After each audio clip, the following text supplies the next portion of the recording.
បាទអូខេសួស្តីអ្នកទាំងអស់គ្នាខ្ញុំបាទបារាំងបាទថ្ងៃនេះខ្ញុំចង់បង្ហាញទាក់ទងជាមួយនឹងការរៀនសូត្រទៅលើការបោកអ៊ុតហើយក៏ចង់អឺវែកញែកទាក់ទងជាមួយនឹងពាក្យបាទពុកម៉ែបងប្អូនជាទូទៅដែលគាត់និយាយថាគាត់តែបោកអ៊ុតសោះចាំបាច់រៀនធ្វើអីបាទពាក្យនេះគឺខ្ញុំឮជាយូរយារណាស់មកហើយប៉ុន្តែដោយសារខ្ញុំអត់សូវមានពេលបាទបានធ្វើវាហើយនឹងជជែកពីពាក្យមួយនេះបាទថ្ងៃនេះចង់បង្ហាញពីចំណាប់អារម្មណ៍ទាក់ទងជាមួយនឹងការរៀនបោកអ៊ុតបន្តិចបាទការរៀនបោកអ៊ុតនេះបើនិយាយចំទៅគឺជារឿងសំខាន់មែនទែនបើយើងមើលនឹងភ្នែកទទេជាទូទៅគឺអ្នកណាក៏ចេះបោកកៅអៅដែរបាទនេះគឺជាការពិតបាទអ្នកណាក៏ចេះបោកកៅអៅដែរប៉ុន្តែ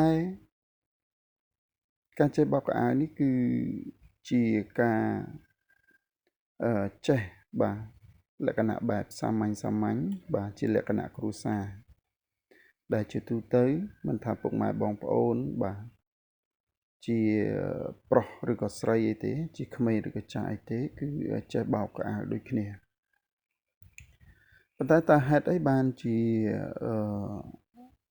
ខ្ញុំបាទទៅរៀនបោកអ៊ុតបាទចាំបាច់ចំណាយពេលវេលាឬក៏ចំណាយលុយធ្វើអីគ្រាន់តែបោកកៅអៅសោះបាទបើយើងគិតទៅនឹងសិក្សាពីស្ថានភាពជាក់ស្ដែងបាទការបោកកៅអៅខ្លួនឯងនិងការបោកកៅអៅឲ្យអ្នកដទៃគឺខុសគ្នាបាទគឺខុសគ្នាបាទអញ្ចឹងគឺយើងត្រូវការចំណេះជំនាញទាក់ទងជាមួយនឹងការរៀនបោកអ៊ុតនេះបាទអញ្ចឹងនៅក្នុងនោះបាទគេមានបច្ចេកទេសរបស់គេបាទបច្ចេកទេសហ្នឹងផ្ដោតទៅលើអីខ្លះទី1គឺផ្ដោតទៅលើ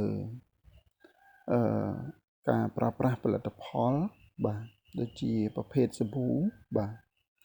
សាប៊ូទឹកយើងប្រើរបៀបម៉េចបាទសាប៊ូម្សៅយើងប្រើរបៀបម៉េចទៅលើកៅអៅប្រភេទណាបាទទៅលើទឹកកោបបាទយើងប្រើរបៀបម៉េចយើងដាក់ម៉េចទៅដើម្បីឲ្យចំណេញបាទកុំឲ្យខាតបាទការប្រើប្រាស់ទៅលើម៉ាស៊ីនបាទ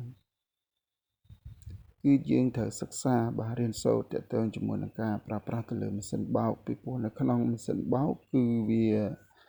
មានមុខងារបាទខុសៗគ្នាជាច្រើនបាទអញ្ចឹងបានយើងផ្ដោតទៅលើម៉ាស៊ីនបោកហើយម៉ាស៊ីនបោកគឺវាមានបែងចែកទៅលើប្រភេទគីឡូខុសៗគ្នាវាមានបែងចែកទៅលើ option ខុសៗគ្នាថាតើបាទកលៈទេសៈកៅអៅបែបណាយើងត្រូវជ្រើសរើស option ណាឲ្យវាសមស្របទៅនឹងប្រភេទកៅអៅដែលយើងបានដាក់បានបោកតកតងជាមួយនឹងស្នាមប្រឡាក់បាទនេះគឺជារឿងសំខាន់មែនទែនតកតងទៅលើបច្ចេកទេសបាទយ៉ាងនេះគឺយើងត្រូវការសិក្សាឲ្យវាคล้ายទៅជាចំណេះជំនាញរបស់យើងដែរពីព្រោះយើងជាអ្នកបាទទទួលបោកនៃផ្នែកសេវាកម្មបោកអ៊ុតអញ្ចឹងយើងត្រូវតែធ្វើបែបណាដើម្បីឲ្យយើងនឹងត្រូវចេះត្រូវដឹងថាស្នាមប្រឡាក់នឹងបែបហ្នឹងយើងត្រូវប្រើប្រាស់ផលិតផលណាឲ្យវាត្រូវជាមួយនឹងសាច់ក្រណាត់ដើម្បីកុំឲ្យខូចសាច់ក្រណាត់របស់គេហើយនឹងឲ្យត្រូវជាមួយនឹងស្នាមប្រឡាក់ហ្នឹងដើម្បីឲ្យវាស្អាតបាទចេញពីសាច់ក្រណាត់របស់កៅអៅរបស់គេ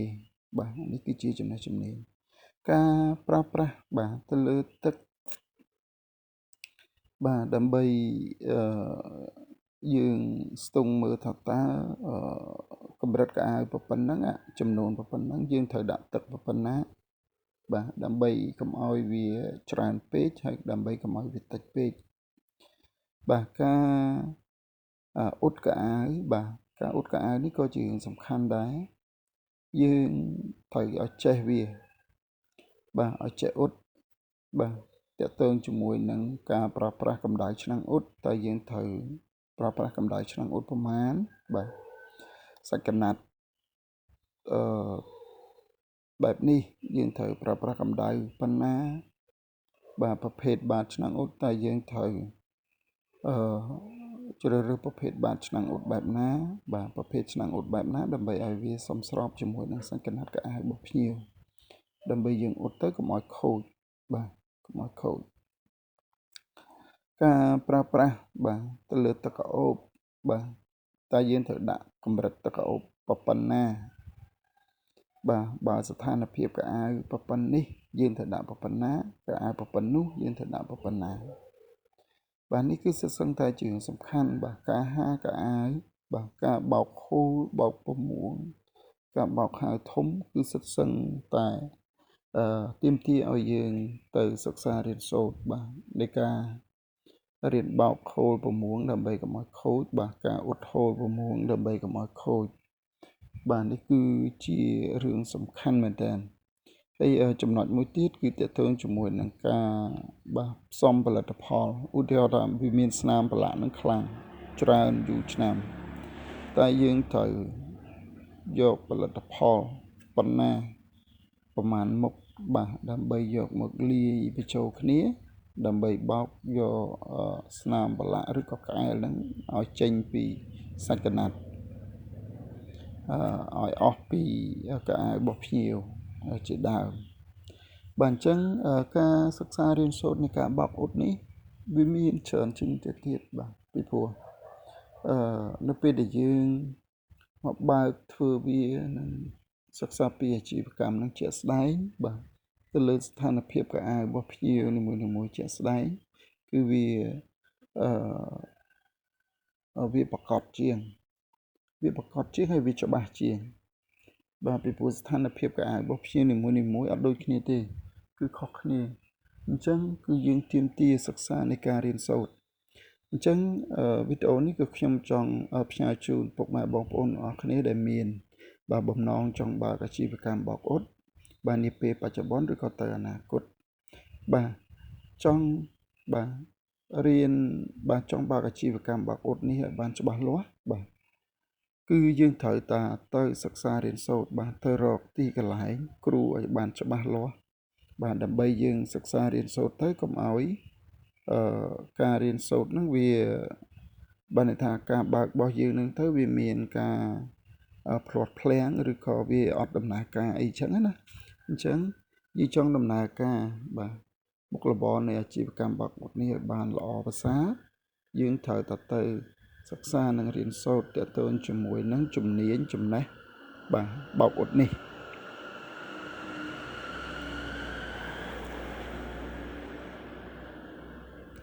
បាទអញ្ចឹងខ្ញុំបាទបារាំងបាទជាម្ចាស់ហាងបោកអ៊ុតនៃយេសាលូ5/4បាទនៅស្ទឹងមានជ័យ3រាជធានីភ្នំពេញបាទអញ្ចឹងគឺវីដេអូរបស់ខ្ញុំគឺមានតែប៉ុណ្ណេះទេបាទអញ្ចឹងប្រសិនបើពុកម៉ែបងប្អូនចូលចិត្តនៅវីដេអូនេះបាទកុំភ្លេចជួយចុច like subscribe ឬក៏ share វីដេអូនេះទៅកាន់បាទមនុស្សជាទីស្រឡាញ់របស់យើងទាំងអស់គ្នាបាទដើម្បីឲ្យគាត់យល់ច្បាស់ទាក់ទងជាមួយនឹងបាទមុខរបរនៃការបោកអ៊ុតកៅអៅនេះបាទអញ្ចឹងខ្ញុំបាទបារាំងបាទអរគុណជំរាបលា